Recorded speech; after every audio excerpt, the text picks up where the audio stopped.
දෙදස් පහළවේ ජනවාරි මාසේ අටවෙනිදා පැවති ජනාධිපතිවරණයේදී 2015 ஜனவரி 8ஆம் தேதி தனது தேர்தல் பிரகடனத்தில் இந்த நாட்டு மக்களுக்கு வழங்கிய உறுதிமொழிக்கு ஏற்ப மிகவும் தூய்மையான எண்ணத்துடனும் பல்வேறு எதிர்பார்ப்புகளுடனும் நாடாளுமன்றத்தின் 225 உறுப்பினர்களில் 215 பேரின் ஆதரவுடன் அரசியலமைப்பின் 19வது திருத்தம் நாடாளுமன்றத்தில் நிறைவேற்றப்பட்டது.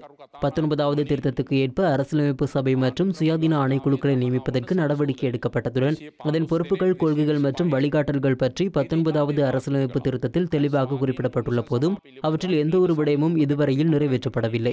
சுயாதீன ஆணைக்குழுக்கள் பற்றி தான் அண்மையில் நாடாளுமன்றத்தில் தெரிவித்த கருத்துக்கள் தொடர்பில் மிகவும் தவறான வியாக்கியானங்கள் செய்யப்பட்டு விமர்சிக்கப்படுவதை முற்றாக நிராகரிக்கின்றேன்.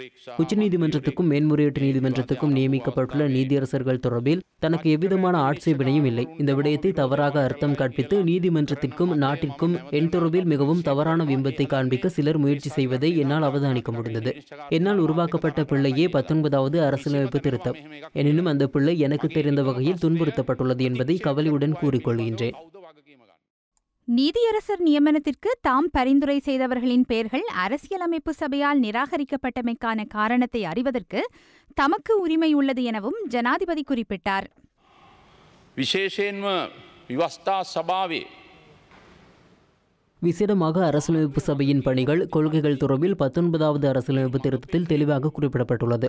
எனினும் 19வது திருத்தத்தில் உள்ள எந்த ஒரு விடயத்தையும் நாம் இதுவரை செய்யவில்லை.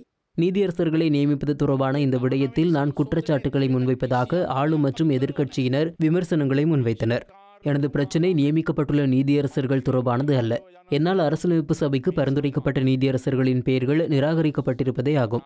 நீதியரசர் ஒருவரின் பெயர் அரசியலமைப்பு சபையினால் நிராகரிக்கப்படுமானால் அதற்கான காரணத்தை அறிந்து கொள்வதற்கு அந்த நீதியரசர்களுக்கு உரிமை உள்ளது. தனது பதவி உயர்வை இழக்கின்ற சந்தர்ப்பத்தில் தொழிலாளி ஒருவருக்கு கூட அது பற்றி கேள்வி கேட்கும் உரிமை உள்ளது.